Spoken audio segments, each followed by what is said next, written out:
Alright, what's up everybody? Today I'm going to go on a bit of a tangent because I really wanted to make this video for a while because I'm fascinated by CRISPR, and I'm sure you've seen it all over the news. I'm sure you've seen it say it's going to change the world, and I have no doubt it will. But today I want to kind of talk to you about what CRISPR is and where it was founded, because the story of how CRISPR was founded is actually very much a basic science story. It's not like scientists were out there looking for a cure to cancer. So with that, let's get started as to what CRISPR is. CRISPR stands for Clustered Regularly Interspaced Short Palindromic Repeats. That is what the abbreviation stands for. The technology was co-discovered at UC Berkeley by Jennifer Doudna, who was my actual bio professor, so it's phenomenal to actually come back to this and talk about it. But the point is, CRISPR stands for basically Clustered Regularly Interspaced Short Palindromic Repeats. So what do I mean by that? Well, we all know that the genetic code is made of DNA.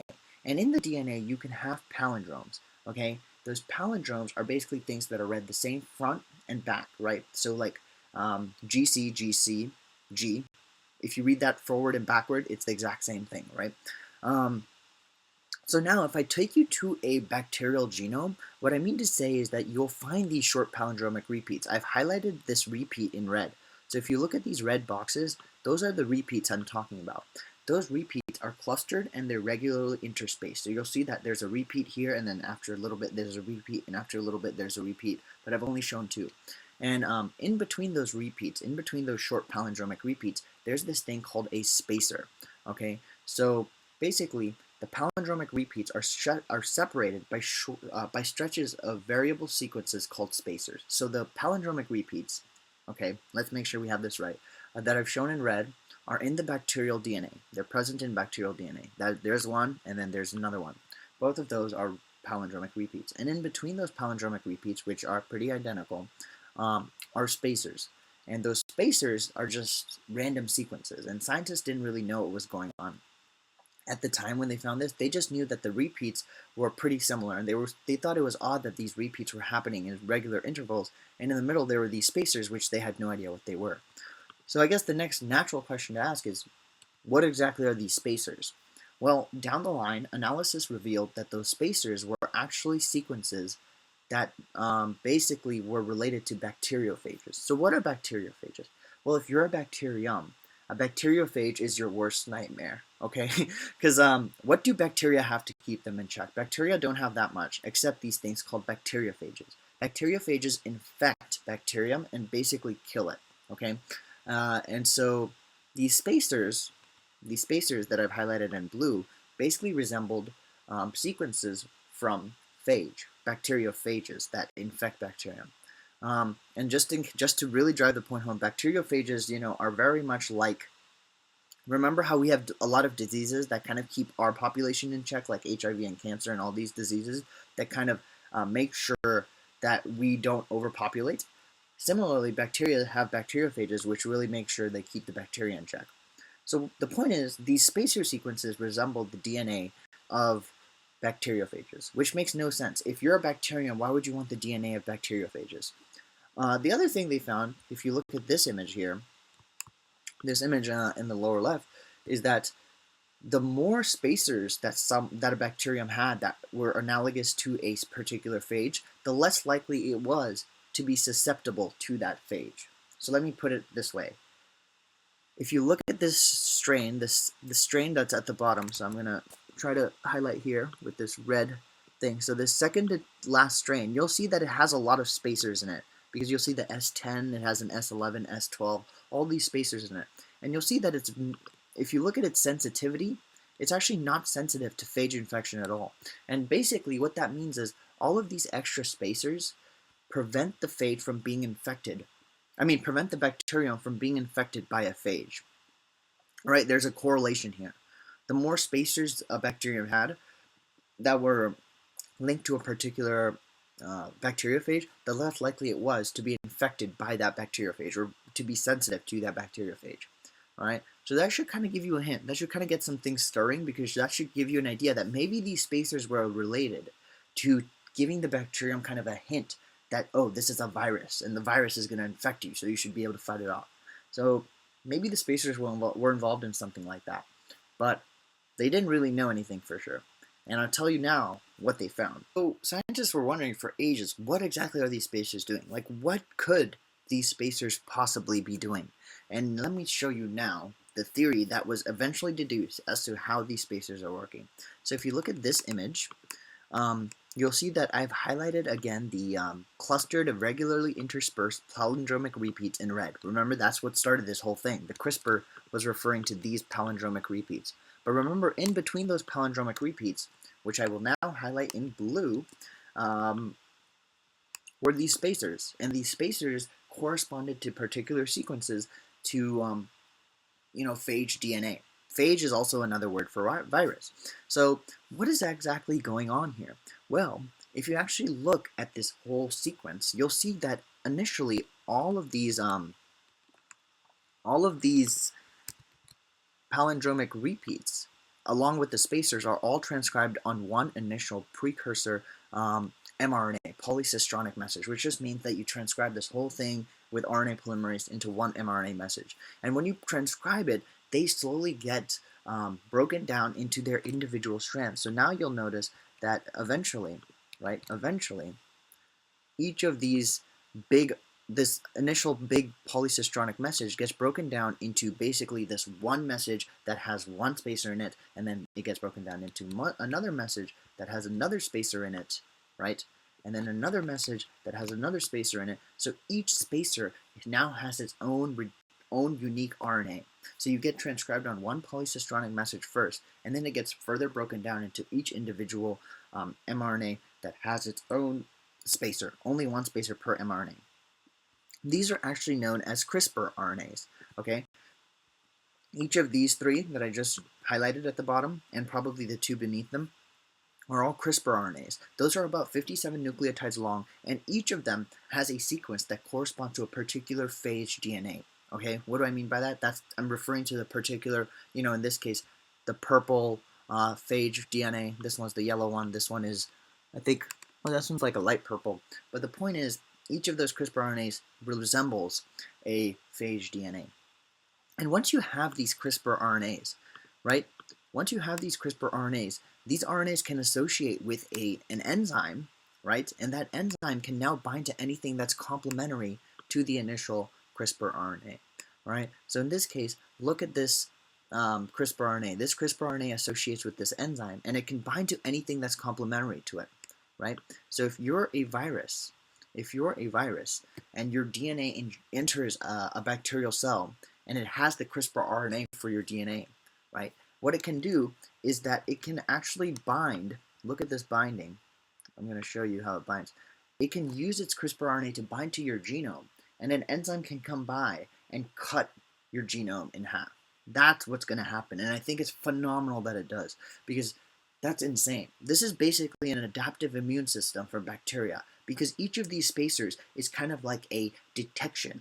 It kind of tells the bacterium, okay, bacterium, you've been infected by this virus before, and if it comes back, transcribe this CRISPR RNA, it'll bind to the viral genome, and I'll just cut the viral genome in half so it won't affect you.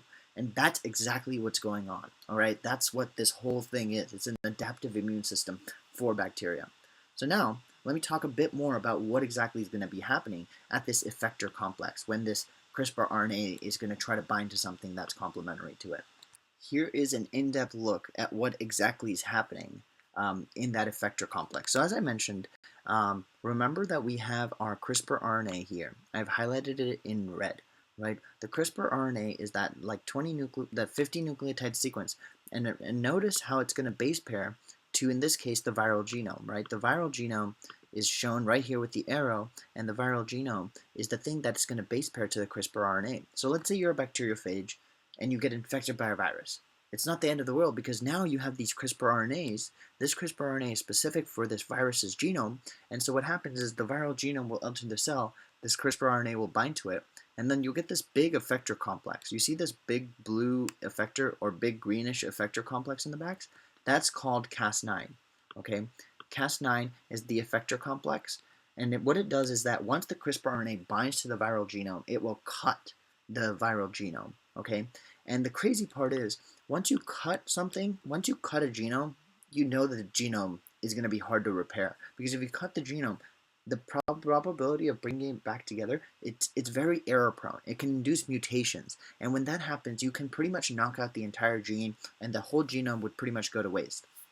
So essentially, this process kills the virus. So that's what CRISPR is. CRISPR is a way for bacteria to fight off viruses.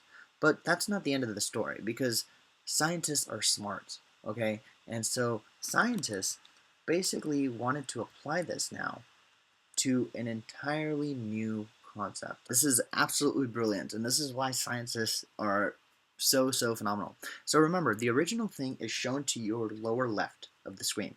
Remember, we had a viral genome, we had a CRISPR RNA that was complementary to the viral genome, and basically once the CRISPR RNA bound to the viral genome, Cas9 came in and was like snip, snip, snip, cut it apart. But then scientists were like, wow, this enzyme, this Cas9, will literally go to any place the CRISPR RNA tells it to go. All right? So here's what the crazy part is. We can now apply this to humans because look, instead of the viral genome, let's say you had a gene that made you susceptible to cancer. You obviously don't want to have that gene, right? So now, what if we synthesized a CRISPR RNA that was complementary to the gene that made you susceptible to cancer? Well, now what could happen is that CRISPR RNA, right, could bind to that gene that makes you susceptible to cancer, and then Cas9, if we gave Cas9 into a human as well, the Cas9 would bind to the CRISPR RNA and literally cut that gene. And then when you try to fix that gene, which the cell will do, that gene will get mutated. And that's good, because that gene was making you susceptible to cancer. So you've now essentially knocked out this gene. So that is the main thing about CRISPR. The CRISPR process was something bacteria used to fight off viruses, but now scientists all around the world are using it as a means of applying it to other organisms because they can synthetically make CRISPR RNAs that are the sequence they want them to be. And when they synthetically make these CRISPR RNAs, they can make them bind to any region in any genome that they want, right? Because 20 nucleotides is long enough to be specific for a specific genome. Because the chance that you match randomly a 20 nucleotide sequence is 1 over 4 to the 20th. It's pretty low. But the point is, you can now match and edit genes in any genome, right? If it's a gene that makes you susceptible to cancer, you can pretty much have a CRISPR RNA, Cas9 will come in and cut it. And then when you try to repair that gene, it'll get mutated, and now you're no longer susceptible to cancer. Well, at least not with this gene. Similarly, if you had a gene that gives you sickle cell disease, and you had a CRISPR RNA for that gene, then the CRISPR RNA would go to that gene, cut it, and when in the process of trying to bring that gene back together, you pretty much knock out the mutated gene.